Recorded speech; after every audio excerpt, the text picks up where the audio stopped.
Welcome to 155, a podcast about punk songs.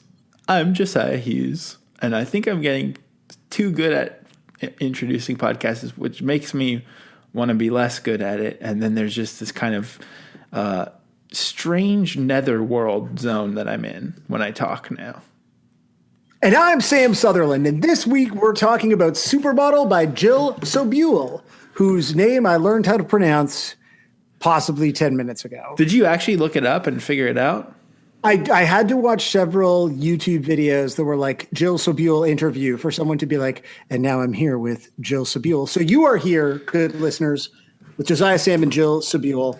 Obviously not a hardcore fan. What if the host was like not saying it right and she was too polite to correct them?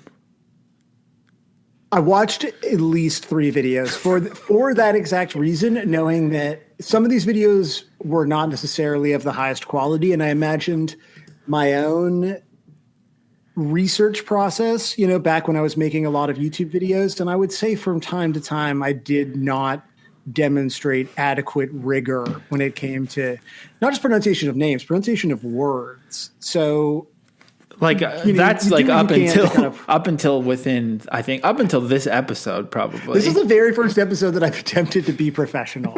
So I hope you're all ready to enjoy it. Now, I didn't know how to pronounce Jill Sobule's name, but you didn't even really know this song, right? Yeah, I don't really know much about it, but I guess, we're trying not to take forever.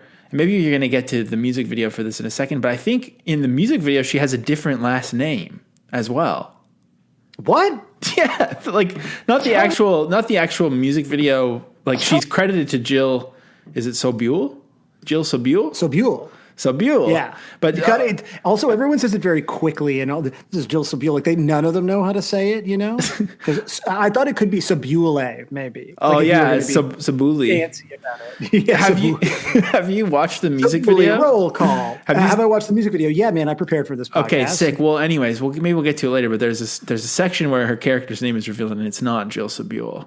So that's already. I'm already feeling very confused. But no, I didn't really know this song. And I listened to it, and it sounds like the 2020 to 2021 era of indie pop rock to me.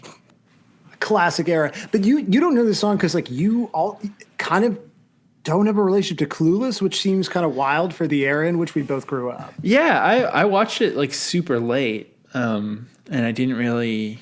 Yeah, I don't know. I feel like I might have seen the show more. There was a show too, right?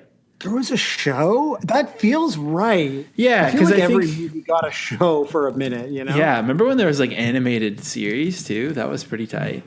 I think actually Ace Ventura, the animated series. No, hang on. Yeah, there was a Clueless. I don't know if this is animated. The logo looks animated. The logo looks animated. No, it was regular kind of show. Oh, it was a TGIF show starring starring people who are starring basically the cast of Clueless, except for Alicia Silverstone. Yeah. Oh, wow. And I thought it was Heather Graham, but it's not. It's this other lady that kind of looks like Heather Graham, who was in Peep Show. What the hell? Damn. Rachel Blanchard, perhaps? Yeah. Oh, she's from Tron, too. She's from Toronto. Yeah, she does. She's like the Canadian version of Heather Graham. Who's not Canadian? Wow. No, I don't think so. I bet anything that this talented young woman went to my performing arts high school. These are the kind of nuggets that you're going to get on the show 155. Josiah, before we really tuck into the song Supermodel by Jill Sobule, should we take a moment to promote Patreon. All the many ways that people can consume us? Patreon. Yes. Patreon is the number one. If you're just a freeloader listening to this episode without paying us, you're hearing it on Friday. Imagine you could hear it one day earlier. That's so true. The discourse that's already started from this. But people have already moved on from this podcast. So the discourse starts on Discord on Thursdays when the episode comes out. Then that's true. Then by Thursdays or the afternoon, all of your classic media Twitter people are very upset about it. They're writing Medium posts. They're getting all worked up. By Friday, they've moved on. They found something else. Maybe an interesting bug crawled by them, or a bird flew in their direction, and they've started following that instead. So yeah, I mean, if you want to be in on the discourse, you need the Discords. as you've said. I'm just Yep, copying you. but if all you care about is bugs, fine. You can stay on the free tier.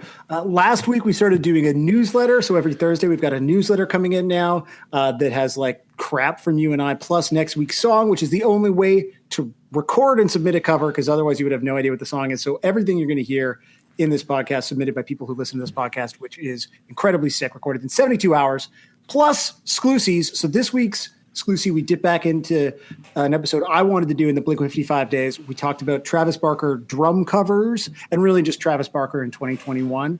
I think that's it. Last week we talked about somebody trying to come up with some sort of bed mass type, some sort of rhyme, and it ended up being I think a 8-tweet thread trying to explain everything. It didn't work. Mondays, but it's worth. It is worth. It is worth saying if you want to cover the song. I mean, next week is the beginning of Green May. I mean, it's here. Green May is here, baby. Green May is here. And you know what? We kind of called it. Stoned for Green May.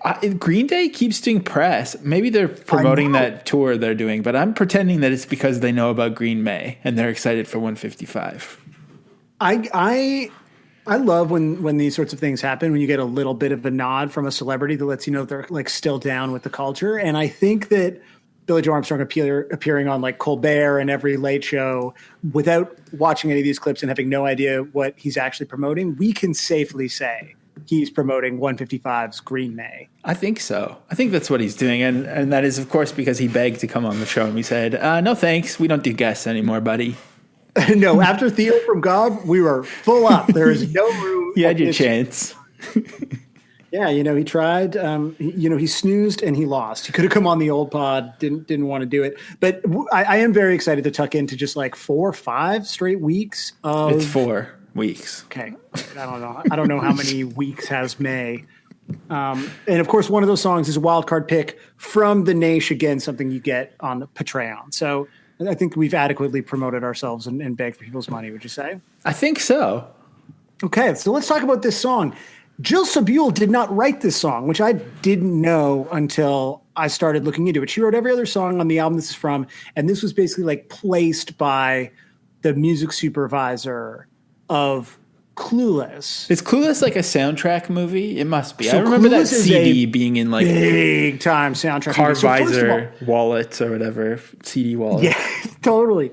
No disrespect to Jill Sobule, who obviously seems very cool. I Kissed a Girl and like another great. She's like a 2-hit wonder, I think. Isn't that a Katy Perry? Like, that's not the Katy Perry song? No, like way proto Katy Perry. She wrote this like legitimately sick song that I think you would like. It's like a very like kind of 90s winking kind of indie rock pop song, just about like, the joys of kind of being like, maybe my boyfriend is not what I'm into. And it's a great little song that I think she gave a couple of interviews where she said she was like annoyed at Katy Perry. Yeah, she called her a fucking little slut. I'm seeing on the Wikipedia page. Oh, okay. That's kind of intense. Chill, come on. Jesus Christ. But no, okay.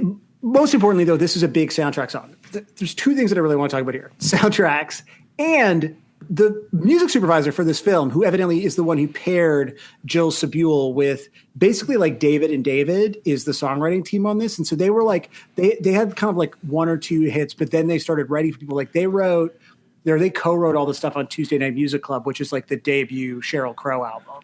So like David and David got hits, one of which is this song. And the music supervisor, this woman, Karen Ratchman, was who like paired Jill Sobule. Now I just like want to say it wrong. It's like fuck his eye. Paired her with this song, but this fucking woman was the music supervisor on Reality Bites, Pulp Fiction, Get Shorty, Basketball Diaries, Romeo and Juliet, Boogie Nights, Bullworth, the Rugrats movie, which like legitimately has an insanely sick Mark Mothersbaugh soundtrack. Like the woman who put this soundtrack together is like a fucking god of this era. So here is the track list from the Clueless soundtrack: Kids in America, Shake Some Action by Cracker, The Ghost in You by Counting Crows. I'm not familiar with that. Is that like is that a big Crow song for you? Is it them covering the psychedelic furs? That's what it is that to. What that is? Yeah, maybe.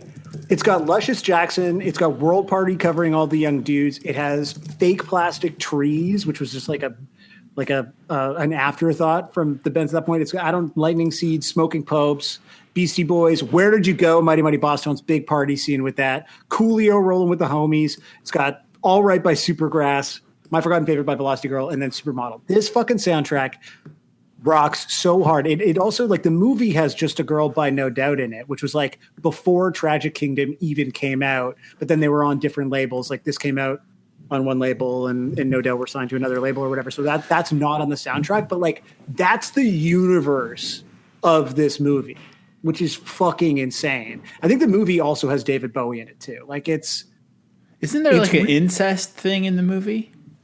Well, like incest, the way that it's, yeah, like light incest, right? Just like they're not related. It's all based on Emma, but I've never read Jane Austen in my life. I just know that all of these movies that we got. Isn't everything kind of based on Jane Austen? Like after like people are always like, oh yeah, that's Austen. By the way, that's Shakespeare. People don't realize that.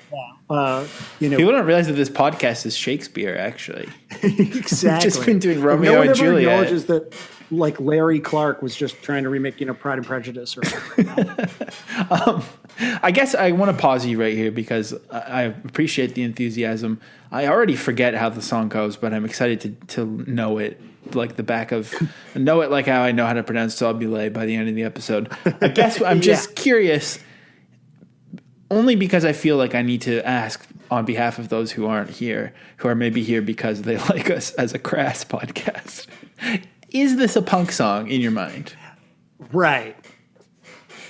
I think this is a pop punk song. It's on the very edges where like 90s kind of alt rock could be misconstrued as pop punk. And I will admit that I checked this with my wife and with you. I checked it with both of my wives because I didn't feel confident just on my own saying, Josiah, we're doing an indie rock or an alt rock. It's not indie rock. I mean, it's not a major label. We're doing an alt rock song from the 90s. But here's the thing. Wayne Kramer played bass on the album, like the actual Jill Sobule album that this is from, and is in the music video.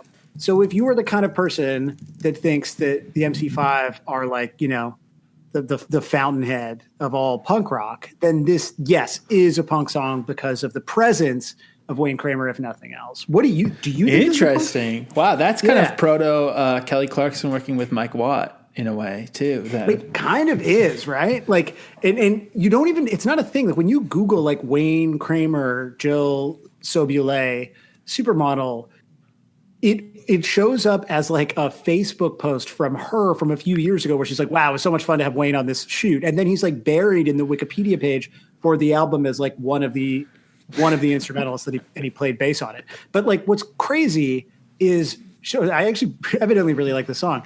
Like the guitars on this are sick. Like basically the whole song kind of has a guitar solo sort of droning through it. That's all her. Like she shreds. But in the video, Wayne Kramer also gets to shred. But what you're hearing is Jill shredding. So wait, is he on the track then, or? So I can't tell if so. He gets credited as playing bass on the album this is from, but this is obviously from a different session. So I don't know if he plays on this track, but he is in the music video playing guitar. Huh. Interesting. But I'm pretty sure she's the one. From everything I can tell, she's the one who actually played guitar and tracked it.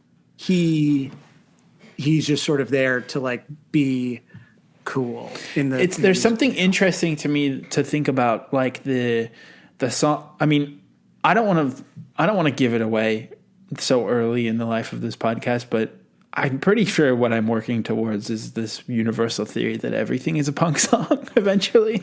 I mean, it'll help us get like a wider audience, right? Which is it's good for us from a monetization standpoint. It's true. But I have noticed that the songs that you're drawn to that are like right on the cusp of alternative and punk, this one and the Nine Inch Nails one, the Piggies one, little dirty little piggies or whatever, those both kind of have their quote unquote punk beat that's in it is very reminiscent of Lust for Life by Iggy Pop. And I think, it is. Yeah. that's the bounce that maybe makes it more alt than punk. But I still think I hear this, and I think what also supports my belief that it is a punk song is that, like I said earlier, this is what all kind of new underground punk artists sound like. I feel like this is a whole world of people, like, I don't know, Charlie Bliss or like a million other bands like that. Alex that Leahy, in my I think. in my inbox all the time. Like, this is just like, this is the new kind of, if you're not playing dead inside post punk, then you're playing in a band that sounds like this song, maybe. So I do think history has proven. It's like kind of like how Oasis is definitely a hardcore band now because of Ben Cook. I think exclusively, he's the gateway that created that loop. There's just like, again, all these pieces of this constellation of context that sits around sort of like more. Well, I mean, Oasis is not esoteric pop culture; they're just old, but old pop culture. I mean, for them, maybe it's just like the kind of jackets they wear. But I think it's a jacket thing. We've because that's how Ben Cook dresses. Exactly. But the present day has kind of rewritten history that Jill Sobule is definitely a punk artist, a DIY crust punk artist. Well, maybe not that far, but close. She did she crowdfunded a record before Kickstarter was a thing. I mean, what's more punk than trying to sort of take money from the people who care about you? That's true. Patreon. That's just like a nice sort of like audio watermark that we could just be like Patreon. I wonder, like, do we have to say that Jill Sobule is herself a punk artist, or is it possible for an alt rock or like singer songwriter artist to have a punk song? I think that the latter, definitely. Yeah, I think it's hard to like retroactively argue that her whole career, because this is one of those things where like even when we were doing Inside Out, not our choice. Not by choice. Not by choice. That's the next episode. We wondered if we could dismiss it for not being a punk song, for being just an alt rock song. But on Wikipedia, it says that Eve Six are like partially a pop punk band. This song, this artist is in no way tagged as like the album on Wikipedia is described as adult alternative. So, but what is punk if not alternative culture for adults? Really, that's the define. That is, we finally come to a definition of punk, and it's exactly that. I just pasted the album art for this into the window, and it's kind of like I don't really have the vocabulary to describe this specific kind of like oversaturated Gen X artwork where it's like some kind of 1950s typeface that you've never seen before or after the mid 90s. Yeah, and everyone's always wearing aviation goggles for some reason. But like, this is very much the adult alternative aesthetic. But with that in mind, so is the Saturday morning cartoon soundtrack, which is I would say 75% punk, and then Collective Soul singing the Bugaloos. So that compilation I think that compilation is part of this understanding of like adult alternative punk from the mid 90s, where also like, and the music video for this song has that too, where there's always like dangling stars in the foreground. It's like, instead of the nautical stars of dashboard era stuff, they always had like kind of rustic, dangling, like lopsided stars hanging from wires in every music video. Yeah, a lot of stuff hanging. Like, it was a very like paper mache era of DIY punk culture, you know? Like, everything was tactile. Yeah. This aesthetic for this artwork reminds me of, like, I'm very guilty of any time something looks 90s saying it looks like a Soundgarden video, which is like I'm obviously only referring to Black Hole Sun. This aesthetic, which I know exactly what you mean, it's like a font that feels like an itch that's like somewhere between where your tongue ends and your mouth starts. You can't scratch it with your hand because it makes you barf, and you can't swallow and scratch it because it's like too far forward. You're just like, it's there. How do I like, this kind of font is totally that. This feels like Stone Temple Pilots. It does. Yeah, that's true. Who I think probably are not a punk band. I think that for some reason I just feel like they're not. I feel quite safe saying we will never talk about Stone Temple Pilots outside of aesthetic references. Soundgarden, though, I feel like the argument can be made. Yeah, weren't they on SST? I don't know. We can't start doing this. No, we're not going to start doing this. But yeah, I had a real debate as to whether or not this is a punk song. But I think it is that bouncy Lust for Life beat, and the fact that I definitely like all the artists that you're describing. Like if I could only listen, and I hate that. I just want to state the obvious here. It feels reductive because we are in some ways like in the things that we're referencing only referring to other female vocalists like Charlie Bliss, Alex Leahy, Jill Sobule. But I have to stop saying it like that because eventually I will forget how to pronounce it. I think you already did. I know. I think it's over for me. But there is this like thing, like Ashley makes fun of me all the time because she's like, I play so much music that sounds like that. And I kind of do wish that like there was just that was kind of the default tone of all music, you know? Right. Like at mid-tempo, like everything should just be the Lust for Life beat. Actually, I'm pretty sure doesn't Matthew Sweet also fit into this realm? Maybe. Totally. Yeah. Again, I think it's less. The thing that convinces me is like this is the super distorted guitars and kind of the like even though solos are like not punk. Like this feels a little like punky to me. Like I picture someone in the studio being like, "It's good. Can you punk it up a little?" Like.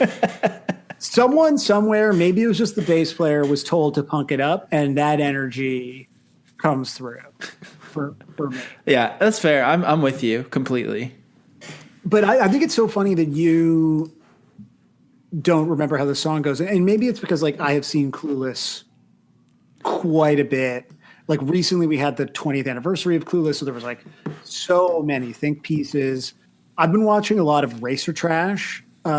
Throughout the pandemic, which I don't know if you've ever watched any of their shit. I don't know what that is.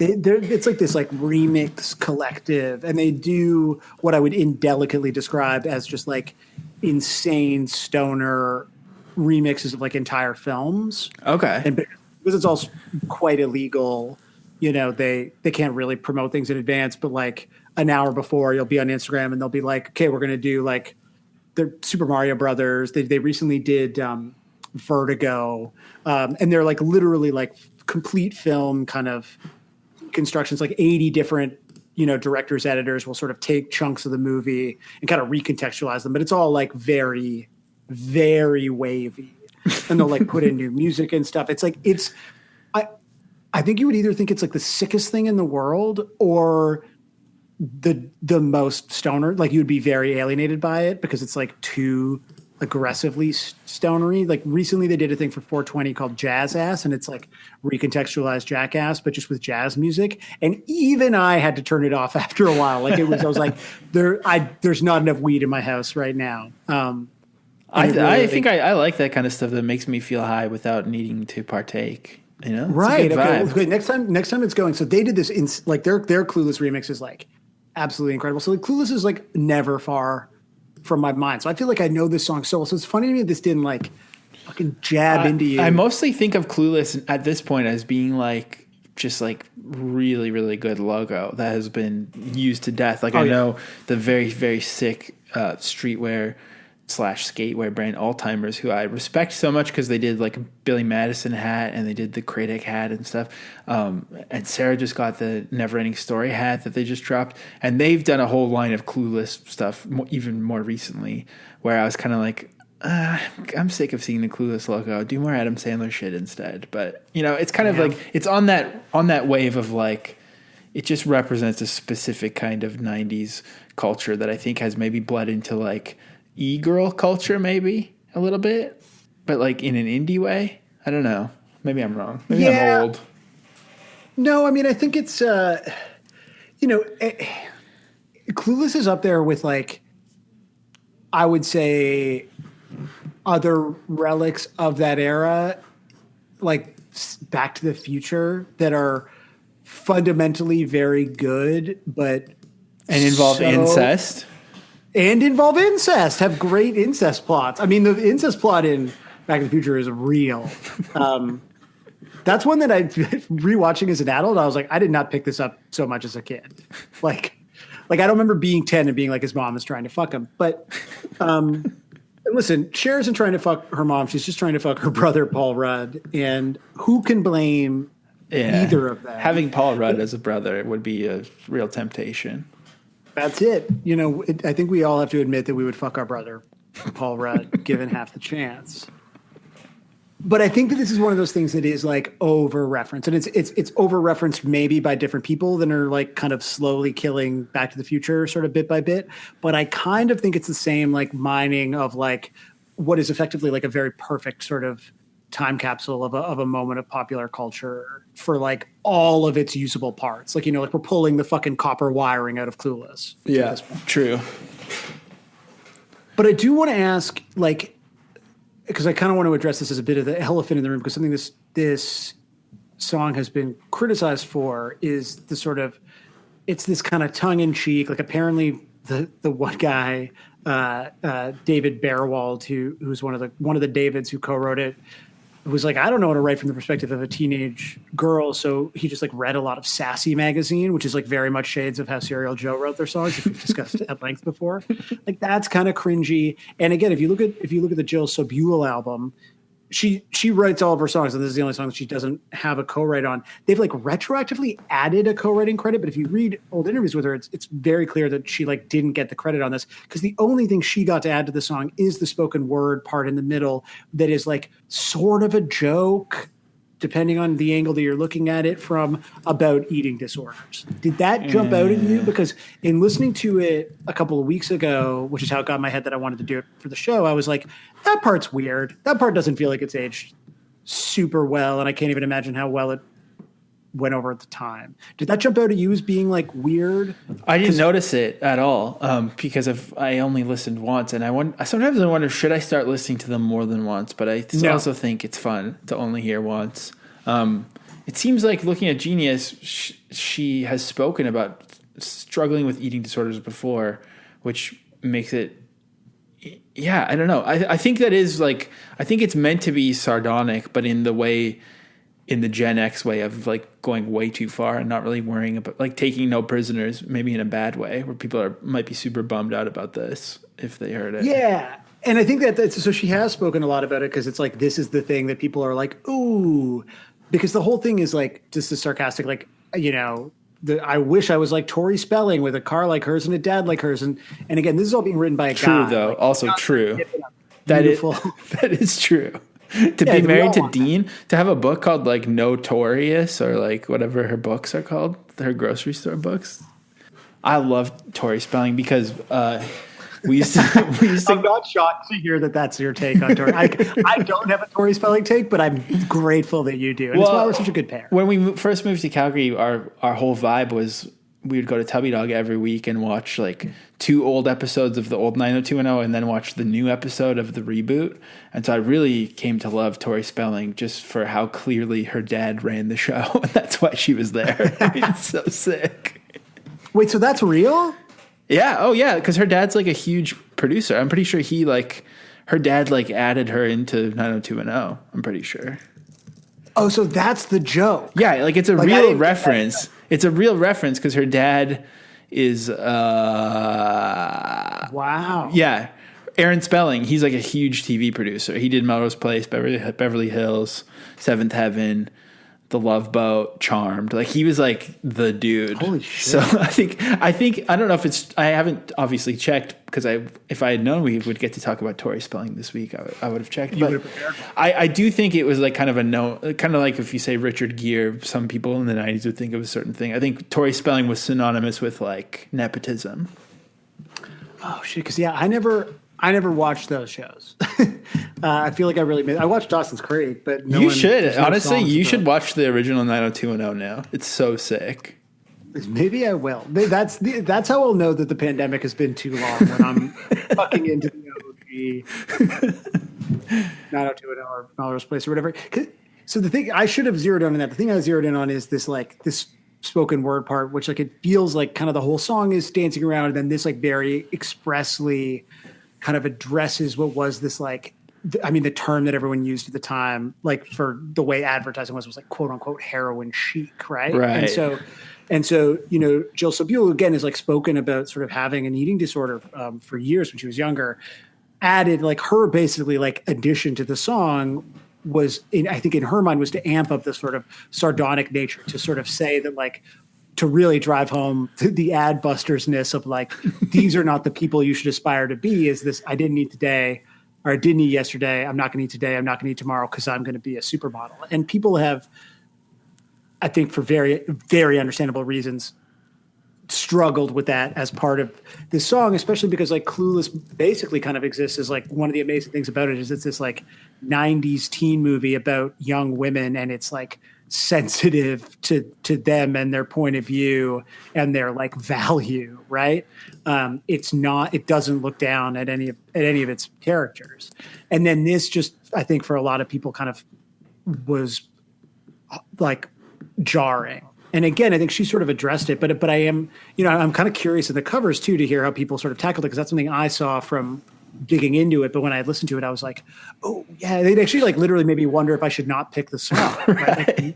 Like, recognizing that, like, it's like, I don't want to be, yeah, you don't want to be making light of any of that stuff. But I think it's, in retrospect and like reading more from her, it's kind of unfortunate that, like, it's hard to do sarcasm well in song.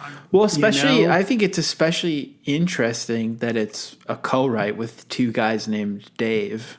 Yeah.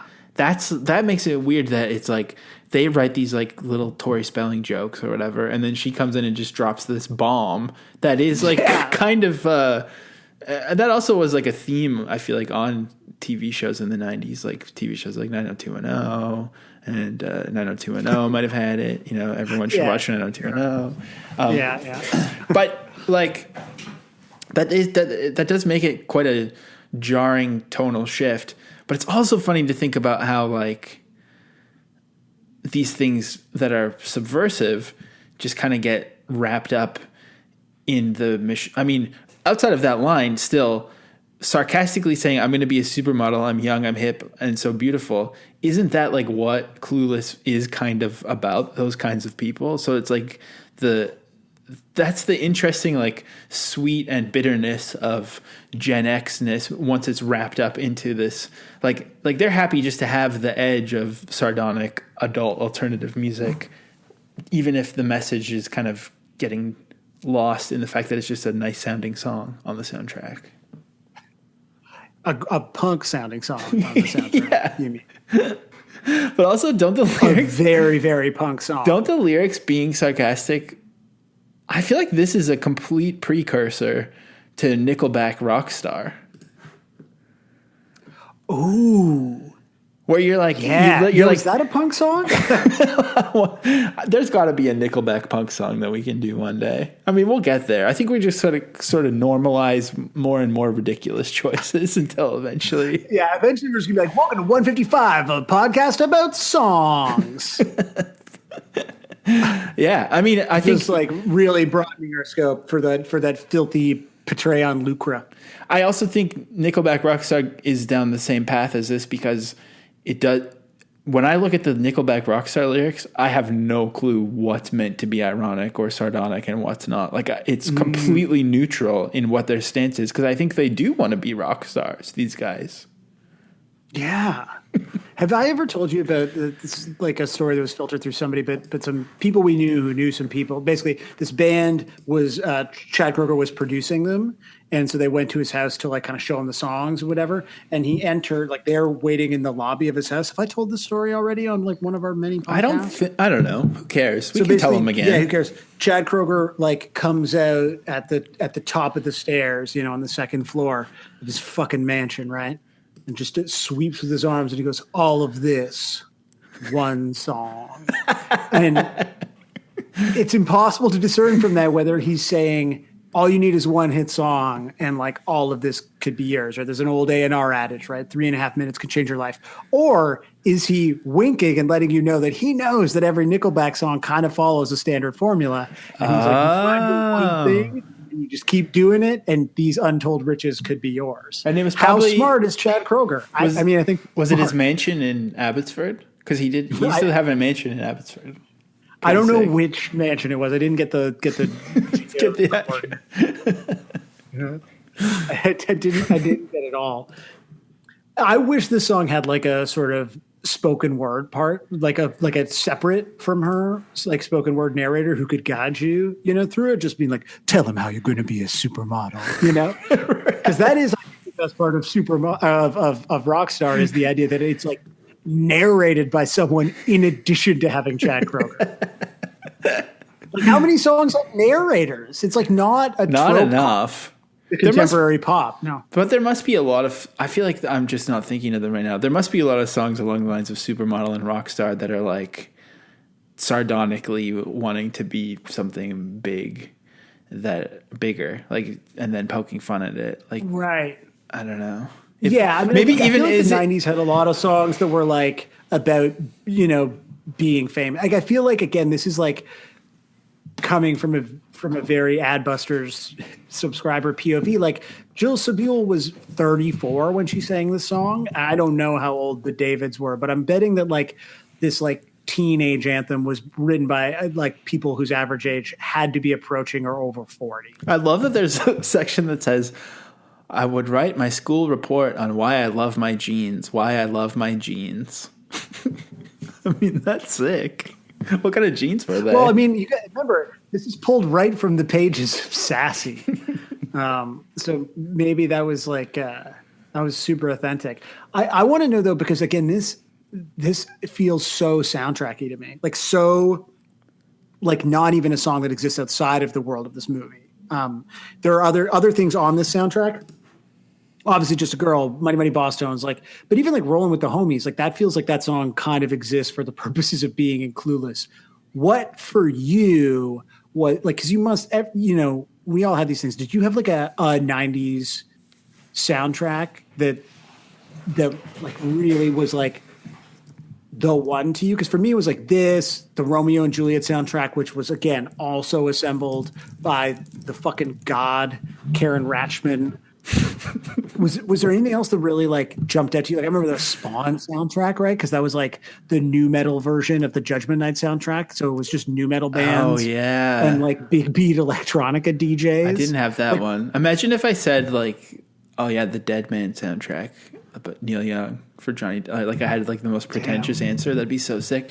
I think for me, probably the biggest one, which I'm like getting a little bit worried now about the sequel, that they're not going to have a sequel. But to me, the biggest soundtrack song of all time is Hit 'Em High, the Monstars anthem on Space Jam soundtrack. Yeah. I used to listen to that endlessly, and I lowered the hoops in our, like I stayed after school late in elementary school, and I lowered the hoops in like grade 6 or 7 so that I could dunk, and I put on that song and just like, jumped like half a foot and dunked for an afternoon. Oh my God, yes! So sick.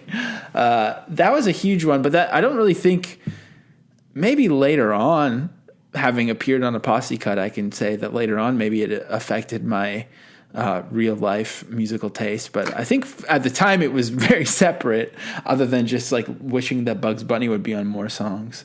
I had like a Ren and Stimpy soundtrack CD that I listened to a lot, and then I'm trying to remember, I thought that I listened to the Batman Forever soundtrack, but I didn't really. Oh my God, the Batman Forever soundtrack is like, that's one of the That's soundtracks. A huge one, but I don't think I had it. I just has like Flaming Lips and Sunny Day Real Estate. It has that U2 song that Weird Al parody as well. Hold me, thrill me, kiss me, kill me. He made it into a dentist song, remember? Floss me, drill me. That's a good one. Okay, the Batman Forever soundtrack is PJ Harvey. Rude. The Batman Forever soundtrack has "Kiss from a Motherfucking Rose" on it. Yeah, true. That's huge. And also, I think Seal is on the Space Jam soundtrack. I mean, he was killing it on soundtracks. And then, of course, I mean, this is so obvious to say, and with Green May coming up, it almost feels too early. But obviously, the Godzilla soundtrack was huge for me. When we a couple of weeks ago, we rented Godzilla versus King Kong, and I like put together a pre-show that I made Ashley sit through while I like just smoked a shit ton of weed.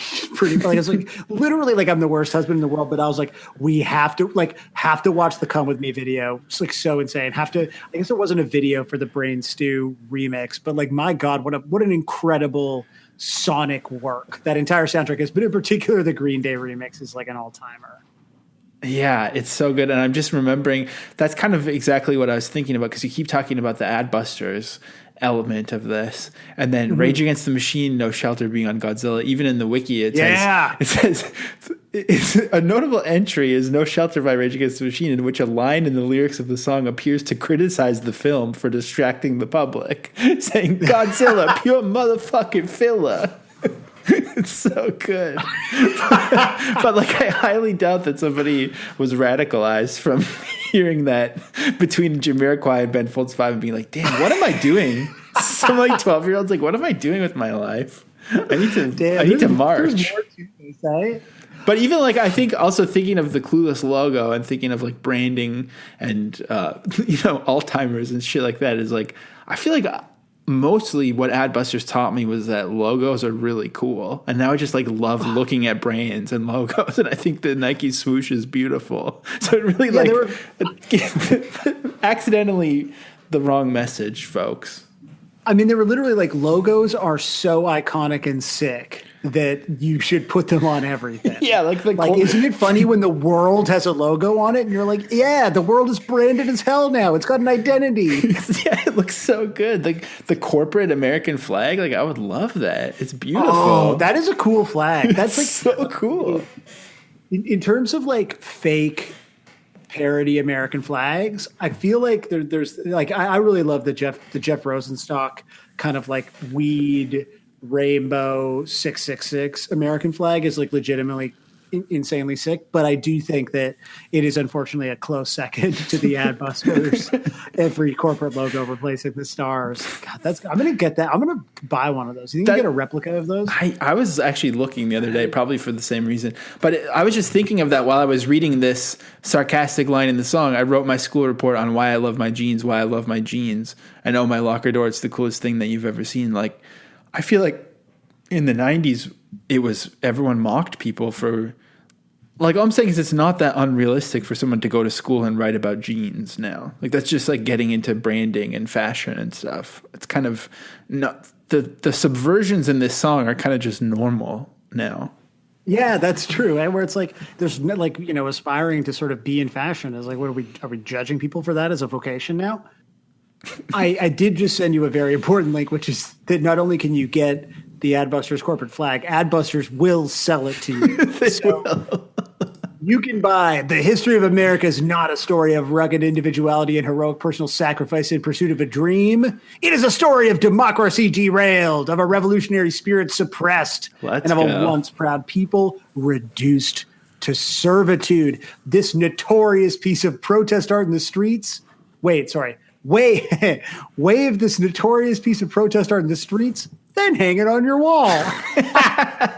They also sell a t-shirt that says Worldwide General Strike this summer. What will you do? And it's $50. The Worldwide Strike t-shirt. That's so sick.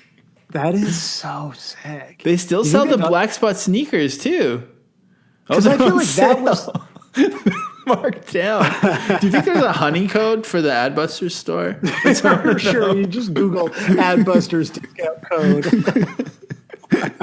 It's so good. The fucking page where they sell you the flag has like photos of the flag, but then also like photos of it in action, like photos of it at a protest, so you can see in situ how your purchase is going to look. I wonder if there's any Adbusters shit on Depop. That would be so good. Oh, totally. Man, we absolutely got when we were younger. This is heartbreaking. But that's what I think this song is like too. Is like it's just it started in maybe a sardonic, sarcastic place, and now it's just kind of like sounds like the Clueless soundtrack and nothing else. And I think that's almost better in a way. Well, and I think what's so good about it is it's not like, one of the soundtracks. I mean, this movie is great, except that I suspect that there's a chance that its politics and maybe some of its language have aged quite badly. Is the Dead Man on Campus soundtrack, which I was going to reference. MXPX Doing Time. Yeah, I mean, this has got a lot of gems, but now looking at it, I'm like, there's actually a lot of bad people on here. I mean, it has Goldfinger on, in the mix. So, haven't been able to talk about John Feldman in a long time. But I think that you're right in the sense that this song has been reduced to the Clueless song. And Jill Buell talks about that a lot in interviews. Like I made the joke about the sort of two-hit wonder, but that's like her whole thing. It's kind of shades of Smash Mouth, right? They are kind of the kings of this when people call them a one-hit wonder, and they do remind you they have two hits, right? Right. I think that, and I think isn't All Star also like kind of sarcastic or something? Oh, totally. And it's a sarcastic, but it doesn't. But it's not like. I just don't sing it sarcastically. It doesn't get played in sarcastic setting. I have to say one quick aside because just for the sake of fact checking, the Dead Man on Campus soundtrack does not feature MXPX doing time, but that was in the trailer for the movie. And I remember seeing the movie and being incredibly disappointed. And it was shades of my childhood being like 5 and seeing the movie Oliver and Company. And the Chihuahua said like a line that I loved on TV in the trailer when I was like 5 years old. And I remember crying after the movie because he didn't say it in the movie because I was so sad that he didn't say it. And he promised me he was going to say it. And I can't remember what the line was. Yeah. But so I was that like I had a flashback to that when I saw Dead Man on Campus when I was like 14 or 15 or whatever. Damn, so it's really robbed. Yeah, for some reason that really bothered me. I'm sorry you had to process that again. When I was younger, but I remember being really mad when I went to go see the movie Camp Nowhere at the Westwood Cinemas in Etobicoke, that the scene in the trailer where they make so much popcorn that it like explodes someone out of the door of a cabin was not in the film. Furious about it. Mark Mothersbaugh did the score for Dead Man on Campus too. I mean, he's kind of like Trent Reznor is like becoming the new Mark Mothersbaugh. Well, those guys will just do anything. They'll just do anything. Those guys. I said that Pod Time. We're recording this the day after the Oscars, and seeing Trent Reznor pick up his second Oscar. It's like, yeah, he's just replaced Mothersbaugh as kind of the like edgy dude guy from the adolescence of everyone who's making movies now. It's kind of amazing. Like, who will be the next person to fill that role? Like, in 20 years, is it just going to be us? 100 dicks? It's going to be us getting Oscars. One more Dead Man on Campus fact. I wish this whole episode was about Dead Man on Campus, but there is a section. I don't know because I saw it on TV 5 years ago, and I was blown away because I didn't realize it the first time. But Jason Segel and Linda Cardellini are a couple in it, like from Freaks and Geeks, and they're making out in only one scene. And I feel like it was a nod to Freaks and Geeks, although maybe it predates Freaks and Geeks too. That's even more confusing. It might. I don't know. We'll sidebar. We can talk about this in our Dead Man on Campus pod. But Dead pod on campus or whatever we call it. But all asides aside, I gotta say about Saw I think what I'm maybe thinking about is how like things can't stay ironic forever, and that's an obvious thing to say about culture. But it's also like if you do something ironically, eventually it's going to become real, and that's just the reality of it. So like this song starting off ironically about being a shallow supermodel and then be put into Clueless where I'm not trying to make a judgment on that movie. I don't even remember it, but it kind of just becomes part of the normie culture. And then that just becomes accepted. And then it's just like a nice song, like Smash Mouth All-Star or the Adbusters Corporate America Flag.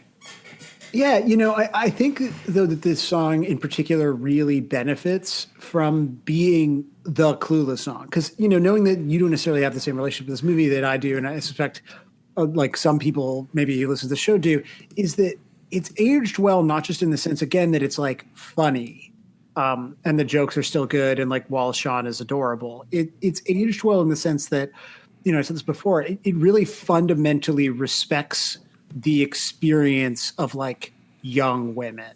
And so this song not being like a hit from, a Dead Man on Campus, for example, which of course respects the experience of young men in the same way. This to me is kind of the perfect song to be the thing associated with this. I mean, obviously like when it's used in the movie, it's the makeover scene. It's like super fun. It's sick. But this being in the abstract in the same way that All Star is like the Shrek song, and that strips that song of any, I think, like more sarcastic possible interpretations because like Shrek. I don't know what happened. Sorry. You're just listening to. I was maybe going to play "I Kissed a Girl." I just went to the tab and it auto played. Oh shit! I mean, listen, you should enjoy that. You can play this under what I'm saying here, and then we'll get to covers. Is that it's a good little song? it's really good. That Shrek gets remembered as just like this like little nugget of joy. Like that's at its best. That's the way people I think experience Shrek, right? Yeah. It's just like a nice, fun movie that you probably watched with someone. Like it's one of those movies that transcends generations. You know, you watched it with your parents, or you watched it with your kids, you watched it with your younger cousins, and that All-Star becomes just sort of like a little bit of a memory of that experience. Insofar as, I mean, it obviously does exist very much outside of Shrek, but this song really kind of exists inside of this universe of Clueless, and I think because of the fact that Clueless has aged as this really funny, kind, nuanced examination of a teenage experience through specifically the eyes of like people who had not been taken seriously in movies before. I think that unfortunately subverts some of the intended sarcastic intentions in the song, but ultimately lets the song kind of like live as like a piece of that larger narrative about like respecting the kind of idiocy of youth. And I think that that's incredibly fucking sick. Hell yeah. All right, let's turn off I Kissed a Girl because the Katy Perry version's better. I'm sorry, Jill. Let's get into some covers. Let's do it. Up first, we've got DRMC, which M's Dude Ranch means come. That was good, what I just said. It was good. It was smooth. It was like real professional. Oh, I know this one. Yeah, it's the Clueless song. Yes, I mean it is. Dude, I don't use for a name. Who? I don't know who this is actually. It's no use for a name. Don't care what my teachers say. I'm gonna be a supermodel, and everyone is gonna dress like me. Wait and see when I'm supermodel. Oh, this is fucking sick. Shines like the sea. Everyone. Oh, we gotta stop it there, or else we're gonna go forever. A lot of octave chords in that. Very sick. Now I remember the song from earlier. Right, it's all coming back to you. It doesn't have the same number of octave chords. That you should not expect that.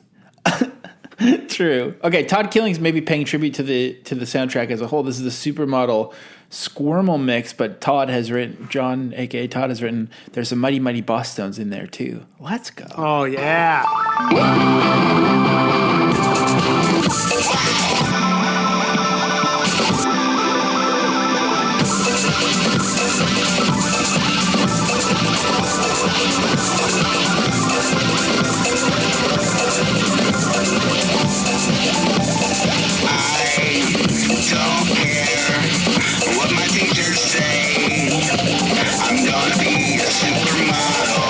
Everyone is gonna dress like me. Wait and see when I'm a supermodel, and my hair will shine like the sea. Everyone will wanna look just like me. Me, 'cause I'm young. What is that? I cannot wait to hear. Yeah, first of all, what's happened? Well, it's the Squirmel mix, of course. True. Yeah. Josiah. I'm very curious what it sounds like when the Mighty Mighty Boss Tones come in there. Yeah, and because a there's reminder, still 5 minutes and 2 seconds left of that. There's a lot of time left. To hear the entire song, because we're only going to listen to the first 45, 50 seconds. Bandcamp.com probably /155pod if I had to guess. Look, Vice versa. 155pod.bandcamp. You'll figure it out. HTTPS : it's secure. You got to include the S. If you don't include the S, it will not be a secure experience. I mean, I'll have some fun with your shit if you don't do that. Yeah, then Josiah can hack you. But on Monday, all these songs come out on Bandcamp. Yup. Okay, Clusterfuck Theory, Supermodel. Was trying to make it sound like Zebrahead at first, but it does not sound like Zebrahead. Oh. Maybe it does, though. I mean, don't say it doesn't sound like... Come on, everyone, don't say that it doesn't sound like Zebrahead. Believe in yourselves.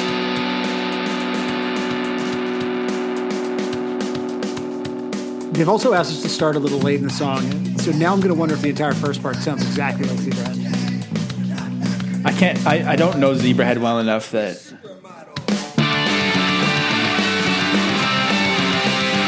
Oh, this is fucking awesome.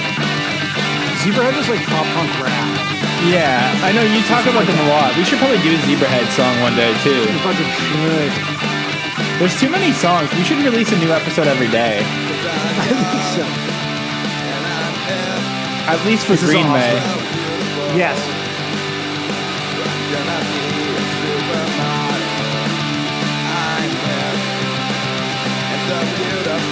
It's so funny to imagine, like, actually doing one of these every single week, like so many of these people do. I mean, that's just like, what a nightmare. I want to know on the Discord, like, because a lot of people do this every week, is like, is this like anchoring your weekend? Is there anyone in your life who like worries about you as a result of it? Like, what's it? I'm a little curious, basically, what the like.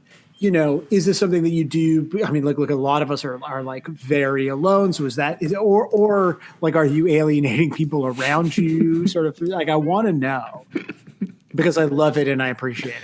It's true. Speaking of that, somehow maybe helping, this is from an artist named The Sallies, and as of press time today, The Sallies has released an actual official demo of official songs that they would not have finished without. They said something. We owe a lot to this amazing supportive community for helping us feel empowered to create and share these demos. Check it out if you're interested. So if you go to thesallysband.bandcamp.com, you can hear 5 originals from this next artist, The Sallies. Amazing. Named after Sally the Snake. May she rest in peace.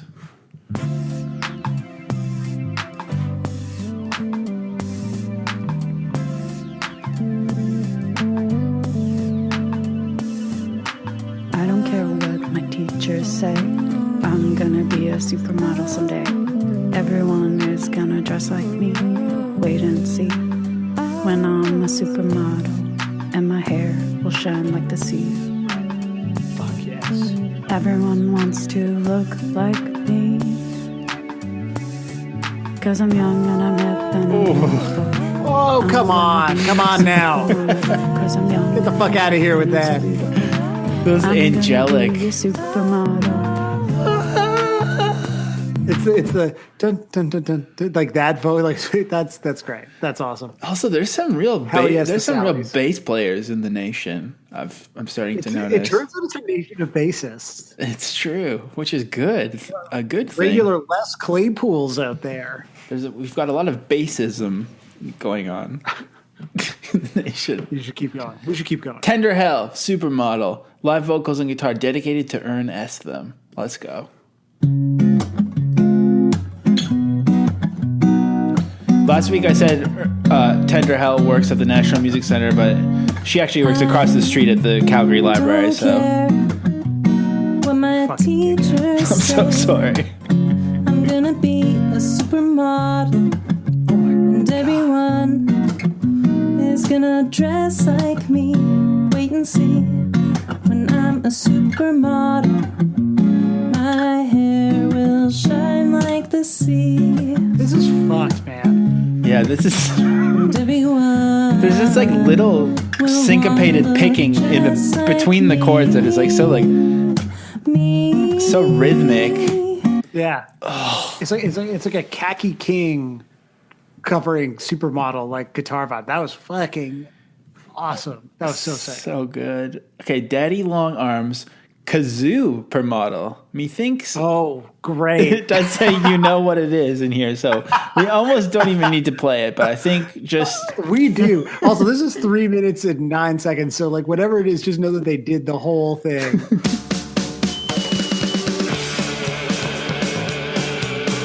Also, the whammy bar action at the start of this song is out of control. Classic punk move, you know?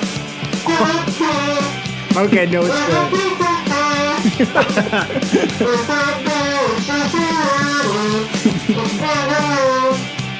It fits. If the kazoo fits. See, this part where the chord goes low and you think it's going to go high is like the best part of the song.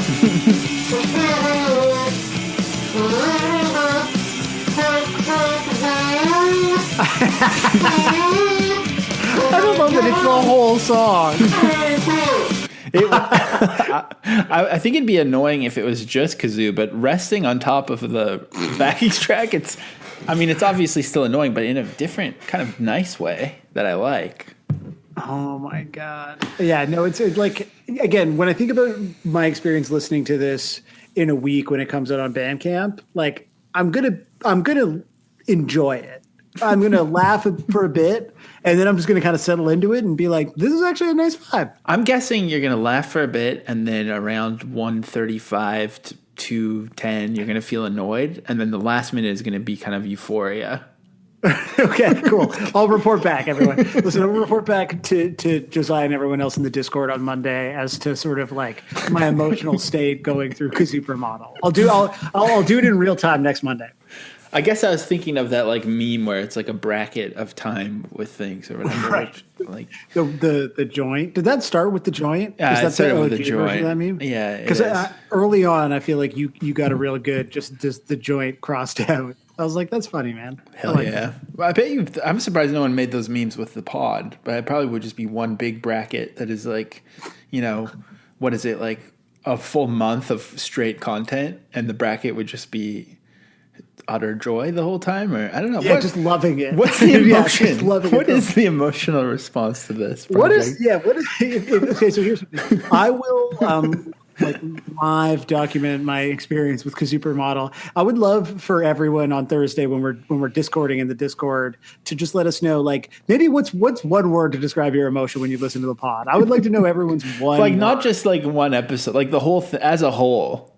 When you look back, not how this episode made you feel. Like when you're like 155 makes me. When you like, look back, what is the emotion sticker that goes next to when that? you look back on your life, which was predominantly spent listening to us talk about things we don't know what we're talking about. What was the word?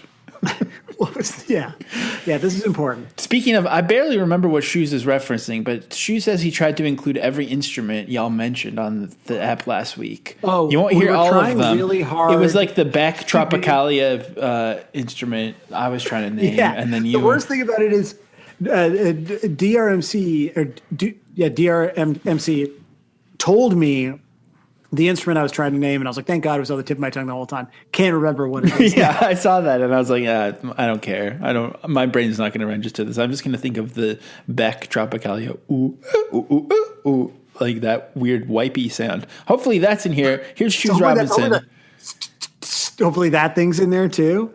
Are you ready? I like. And to also, just sorry, imagine. we got to promote that Shoes. Yes, of course. So if you want every Tuesday, right? Every Tuesday.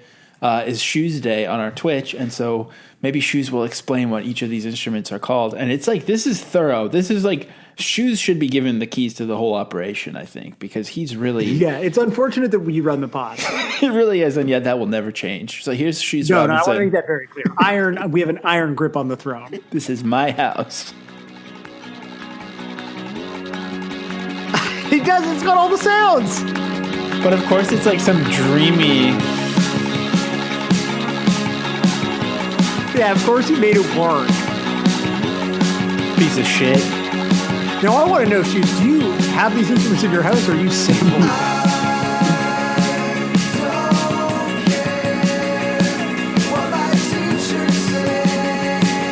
See, this to me is what the band World Party sounds like. Right. But we've had a lot of like slinky Shoes in the last couple of weeks, so just this like anthemic U2 Shoes with world music instruments is incredible.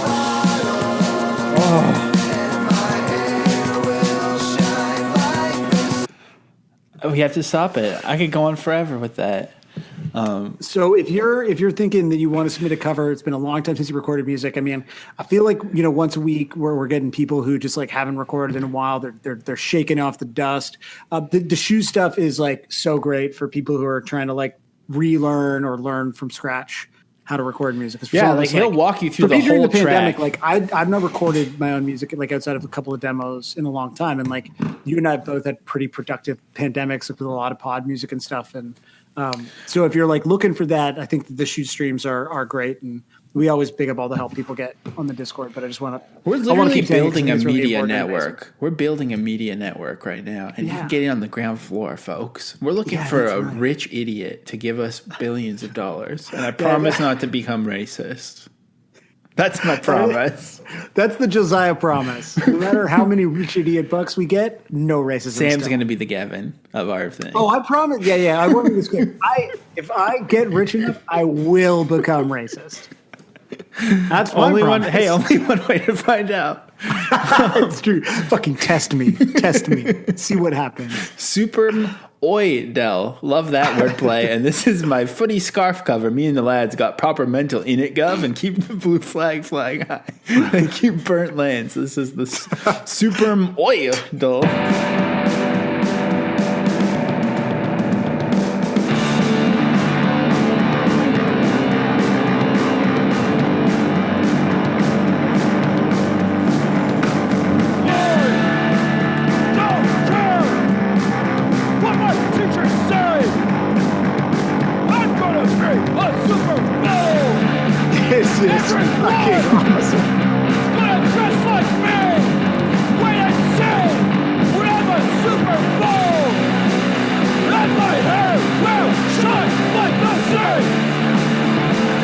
This song is good and punk.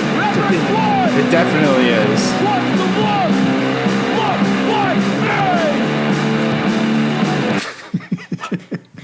I honestly, I cheer for that club now. What is it? What do? You don't cheer for them. You you root. You support. I support. I'm a supporter you now. Support Burnt Lands FC.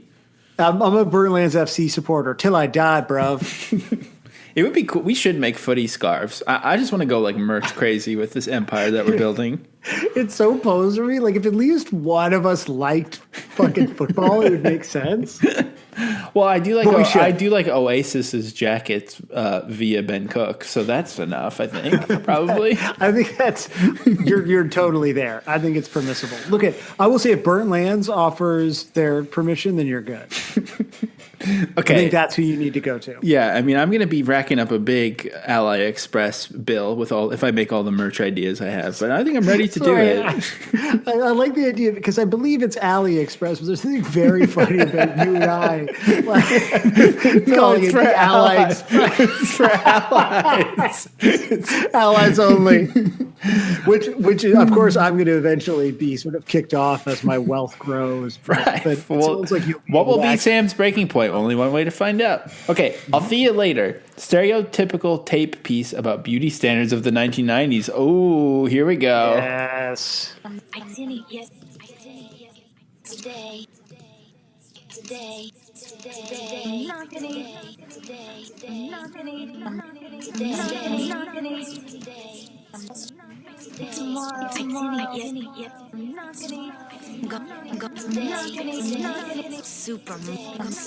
feel like I'm attending the launch of an installation right now.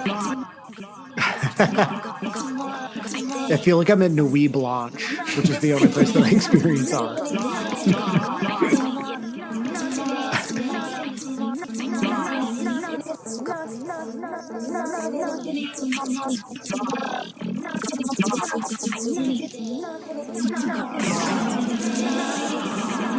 That's actually so sick. I feel like that's got places to go. That's fucking cool. That's what you're looking for, really, with that. I mean, what else are you going to do with that spoken word part other than create art about it? A stereotypical tape piece. Tape piece. Yeah, exactly. That feels like the exact reason that spoken word part exists. Like that is the absolute ideal usage of it.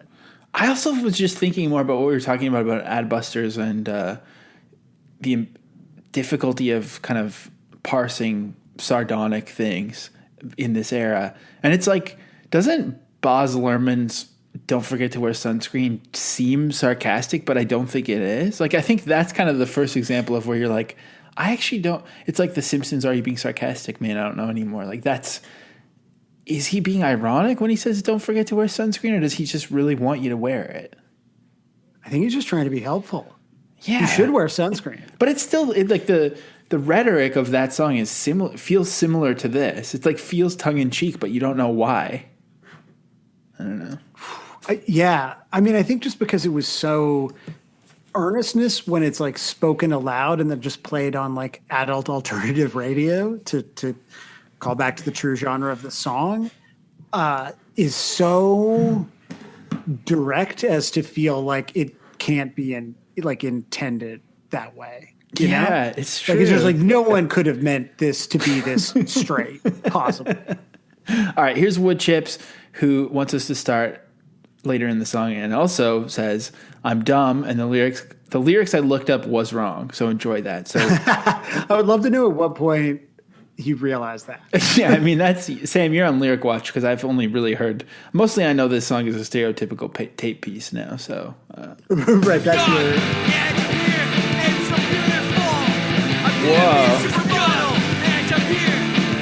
Turning into like an off song. Yeah.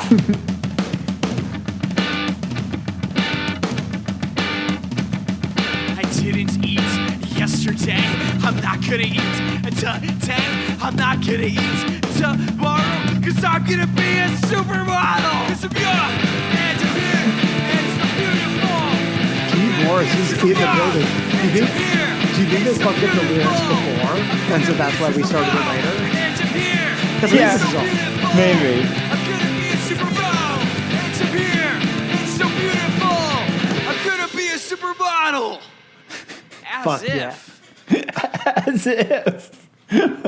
That was tight. Hell yes. So that's a little bit of Clueless for you, Josiah. I don't need to watch Clueless because I live it every day. Hot laundry, sort of model. And the caption here is a reference to Hinder, so... Interesting. I don't care what my teachers say. I'm gonna be a supermodel, and everyone is gonna dress like me. Wait and see. When I'm a supermodel, and my hair will shine like the sea. Everyone will wanna look just like me. 'Cause I'm young and I'm hip and so beautiful. I'm gonna be a supermodel, young and hip. Okay, it works perfectly in that kind of house show kitchen context as well. Yeah, it's lovely. Very good. Very nice. I'm curious if it like gets hindery at some point, though. You know, like now the sort of Now I hinder in just the want- description really has me Hinder wondering. in bio. I think it's almost the 1 year anniversary of that Hinder shit that happened. Can't think of anything else that happened as a benchmark around this time last year. No, that other was than- the only thing going on last year. Was who was the first cover? Do you remember? I think it was Martin with Was Pink it? Zinc, or maybe no. I've seen people talk about it in the Discord. Like I know it's like I feel like it's known. I just don't know or I can't recall. Yeah, I feel like it was either Martin's Pink Zinc or it was another one. And if I'm wrong, I'm really sorry. Wow. To whoever it that was. whole experience has just like completely reshaped all of our lives though. Like that's what's so crazy, right? Is like at some point a couple of people started covering Hinder and now we do this once a week. That's true. Like it just happened. Like it's not like you and I were like, hey, what did we here's a really unnatural thing to try to make a bunch of people do. yeah. Like this is a collective thing that we all have just slowly bought Just into, like became frogs normal. being boiled. And now And it's just normal to us. And now every weekend someone's like, oh, God, I have to do this fucking Mobile song. yeah. We've ruined everyone's weekends forever. All right. Soothing Supermodel. This is the best costume for the day. I think that's probably a quote from the movie, right? Maybe. Yeah.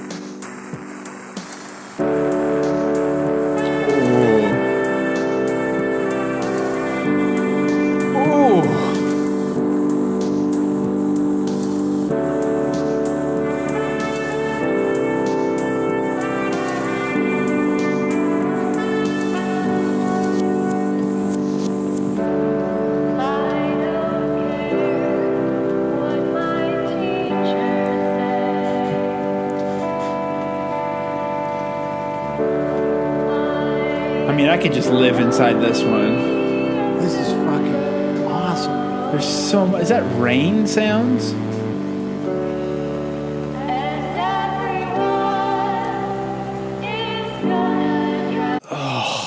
Holy shit! Sorry, this is important. It is a movie reference, but it's not Clueless. It's Great Gardens. Oh, sick! Great Which Gardens is fucking even more cool. Yeah, that's a lot cooler in my opinion. In terms of like sartorial, strong female characters, I think Great Gardens is the way to go. In terms of maybe fashion goals. Exactly. Yeah. The Golden Umbrella stance, Supermodel. Let's go.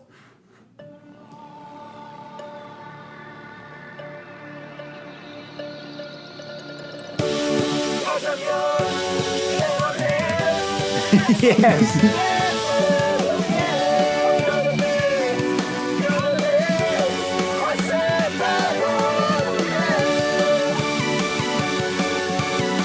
The Golden Umbrella Stance is the guy that usually covers the songs having never heard them, but he didn't say that this week. Maybe he had heard it before. I actually can never tell because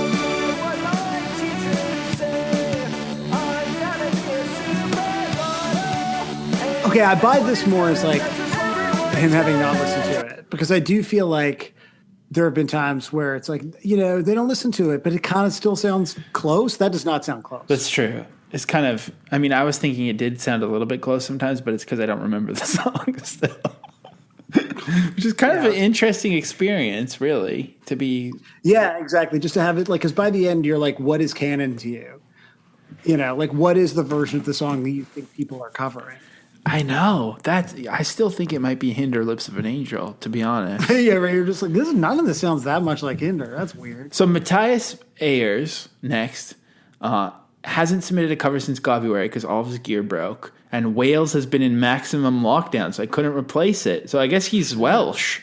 But I don't know if you remember this dude, but I mean, this is going to be fucked. I can guarantee it. So welcome back, Matthias. Totally choked. My father is going to go ballistic on me. Mr. Hall was way hard.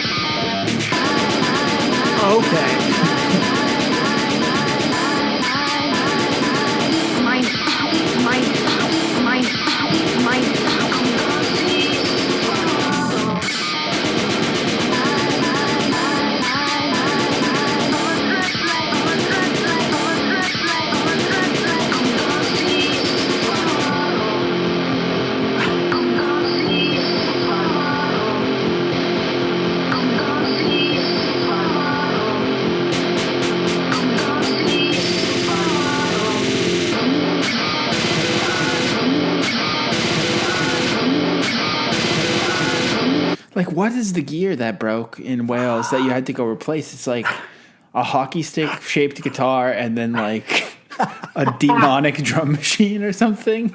In my mind, that I've not listened to agoraphobic nosebleed in like 10 years, but is that what agoraphobic nosebleed sounded like? That's what their name sounds like. It sounds like it sounds you know right. I mean? It sounds like it sounds right. He's right? like, oh, I had to go. All my gear so broke, and he's good. referring to his camo cargo shorts that he needs to wear in order to shred like that. The gear goes beyond the gear. It's a lot. There's a lot of gear involved. Always. Okay. Up next is strings.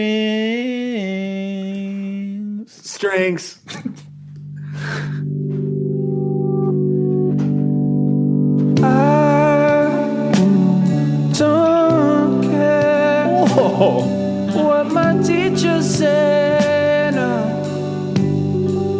I'm gonna be a supermodel, and everyone is gonna dress like me. Wait and see when I'm a supermodel, and Good my Lord. hair will shine like the sea, yeah. And everyone will wanna look just like me. That's fucking not right. What's actually not right about it is that it's happening that was for real, us. Like me being like, why is it? Why is the best content hidden in here? Why is it is like it's not right that all of this is happening. I mean, I guess it goes on Bandcamp and stuff. I just feel like everyone here should be like more like I literally think everyone should be famous instead of just like pod famous. It's true, including us. Yeah, I mean, I'm including us in that too. Because right? we're all in this together. We're all just pod famous at this point. Yeah, we're all. You know what? Though? That's something to be. I mean, you hate when fame hits too early because how would you deal with it if you were just a little baby?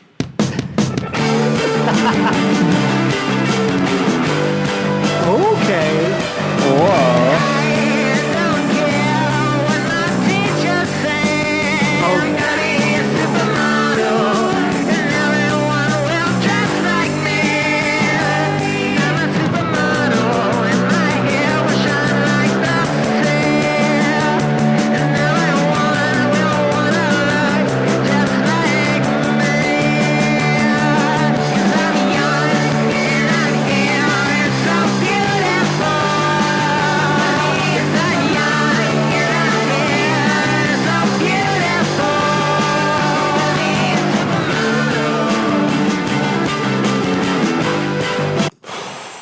Okay, I just want to say this.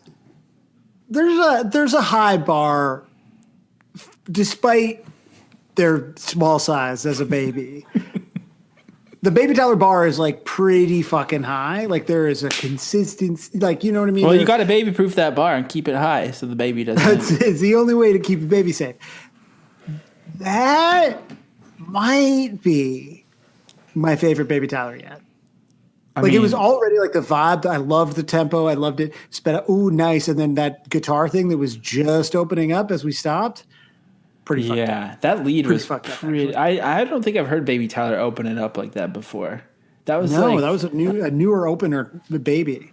Okay, here's DJ Stan Club Fresh and the 155 bass crew. All the basses. It's true. Supermodel extended 12-inch bass remix. This isn't an extended 12-inch. I was going to say, what if we did actually press a remixed white label 12-inch? But that just seems like a lot of paperwork for me.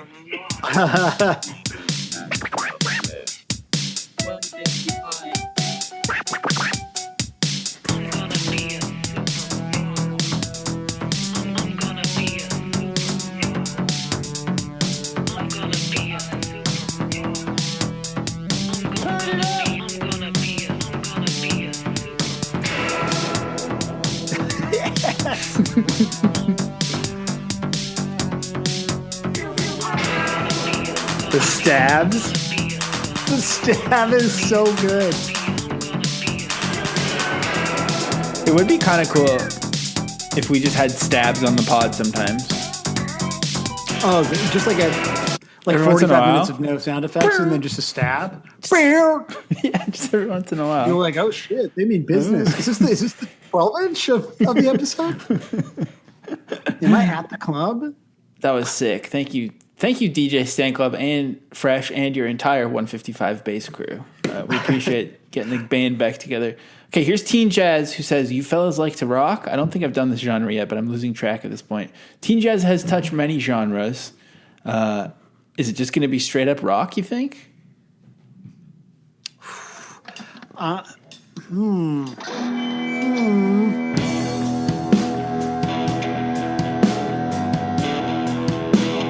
Teen Jazz did do a bunch of Hinder covers of every genre as well. The black metal one? Yeah. I don't care what my teacher said. Yeah. I'll be a supermodel. And everyone's gonna dress like me. Wait and see. When I'm a supermodel, my hair will shine like the sea. I just like want a normal song that has this like vibe and melody. Cause I'm young. of getting into some rock star Nickelback territory almost. It's almost, yeah. It's sort of like, because it's like not quite Nickelback, but it's also like not quite Nirvana, you know? Like it really is the missing link. I would love for a further exploration of just how dark and stupid that tone could get. Well, I'm excited for this next one. The artist is called Ghoulies Go to College, Supermodel Sleep Paralysis Mix. And it's by Tate and Phoebe. And Tate says, I've never recorded music before, but I recorded this noise set with my friend Phoebe in 5 minutes, so please enjoy. You know what, Tate? Fuck yes. We will. Newcomers always welcome. Especially if you're doing sleep paralysis noise set. Yeah. Especially if you're doing a live noise set with your friend Phoebe in 5 minutes. Like, especially that.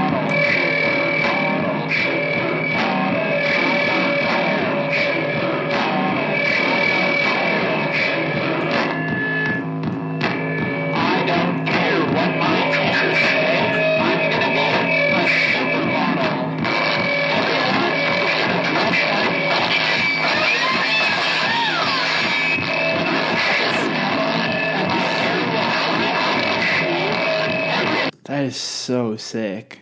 It's so great. I love that they recorded it in 5 minutes, but the song is 3 minutes and 19 seconds, which means that they must have taken 1 minute and I'm really bad at math. 41 seconds to mix to get to set up and then to mix. Like you had, so set up, tear down, mixing, and then you're done. So that's efficient. That's an efficient use of time. Very efficient. That I respect. Man, I love that. I saw some friends from a distance. Yeah, right. At a park on Friday. I saw you moshing at the Madball concert. You know what sucks is I was gonna open up the show with like, "Hey Josiah, did you have a good time at the Madball show?" With a topical fucking Colbert ass humor. I fucked up, and you brought it up first. No Oscars jokes, no Madball jokes. What kind of comedy podcast are we running? You know, it's like when you look at the COVID pandemic. Nowadays, and for some reason, it's okay to mad ball, but it's bad mall. Okay, man. I'm gonna put that in the start. Actually, I'm gonna edit that in the front. Redo the whole episode as a mad ball episode. No, I was talking to a friend who is one of my more sensible friends who doesn't listen to the podcast because they get enough of me, even in a pandemic. I'm still kind of too much. But they were just asking me about it because we hadn't really talked, I think, much since Blue 55 ended, and we were figuring out what the show could be. And I just don't think they hadn't asked and I try not to bring up the pod unprompted, because it's can be a little much. All the oxygen can be sucked up pretty quickly. It's real easy to just sort of shut a room down. I still do it. I'm just saying I try not to. Right. When someone to me is so what have you been up to? I kind of just try to pass it to the next person in the circle because I don't want to. It's going to take all night. Well, Sarah's been doing a lot of interesting things because you're if I start talking, I will never stop. Right? Yeah. And that's what happened to me. So on Friday, he was asking how it was going, and I was describing the cover section, and I was saying and there's people who are doing it every week, and then there are people who will say I haven't recorded music in a long time, or Ghoulies Go to College, never recorded music before, but here's my noise set. And I was explaining it to them, and afterwards they were you're so stoked, because I was fairly fucked up when we were ending the old pod and figuring out what to do here, and I think not we weren't sure what we were going to do, and in explaining in particular this part of the show, I got so amped up, and they even were damn, it's cool to see you that stoked about it. It sounds really nice for you, but as you're describing it sounds like they're being very condescending also. Yeah, it was a terrible interaction. You're so happy about it. I'm so happy for you. Please good for you, Remind me to never ask you about this again. Yeah, listen, it's the last time, but it was nice of them to check in. I mean, you're right, because every week we get something from B Left. It's obvious if you believe yourself to be perfect, you believe yourself to be a god, and that is stupid. If you try to live up to what your parents may have put upon you, this is featuring little Marion boy, Woodman. or you are the darling princess. Canadian You are going to mythopoetic, look author, for a poet, God, for a partner. analytical psychologist, and women's movement You figure. are going to think of yourself Yes, thank you for as Googling some that kind for of me. special Is she creature. part of the We movement? And sooner or later, Or have we moved on from it's We? going to collapse. Damn. I mean, I was, okay, so I will admit is the that addiction when I to got to the point where I was explaining to my friend that every week someone submits a thing that includes clips of the Keel burgers, that was 100% when I saw their eyes gloss over. They asked, man. Respect to be left for just making sure that it's still difficult, even when it's not. You know? We need that. Yeah. No, it's good, keeping it, you know, true to our roots, you know? Well, same with Scrum, who has submitted something called Superman instead of Supermodel. Doing the noise cover of Inside Out was fun, so I'm back with another one. So here's a noise cover from Scrum. 155 runtime. It's a good start.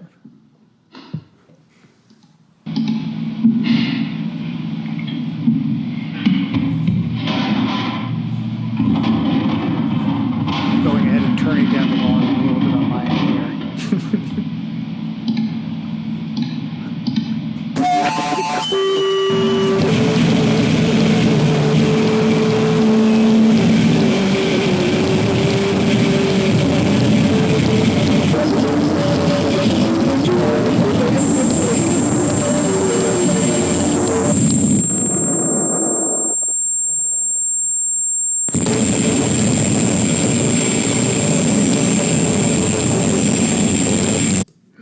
Now, I have not seen Sound of Metal, but my impression is that that's effectively what the sound design is like. Yeah, probably. We don't need to see it now. Just listen to the pod. That's good. Oscar-winning noise artist Scrum here covering, and that was, I could tell that was a cover of Supermodel though. Like that was fucking awesome. It was, I had not even turned down the sound enough to experience it without feeling physically ill, which I think is kind of the point. That is kind of the point, I think. That was fucking disconcerting. And finally, the artist's name is I'm Too Sad to Tell You with Supermodel. I love that they've called themselves this because I like to imagine it's just such an evocative artist name for this project because it's like, are you too sad to tell us who you actually are because you're sad that you submitted to this? Or the name is so sad? Or it's just a vibey artist name? You know, there's so many different ways to read it. It sits in a very sort of gray middle area, which I appreciate. Here's I'm Too Sad to Tell You with Supermodel.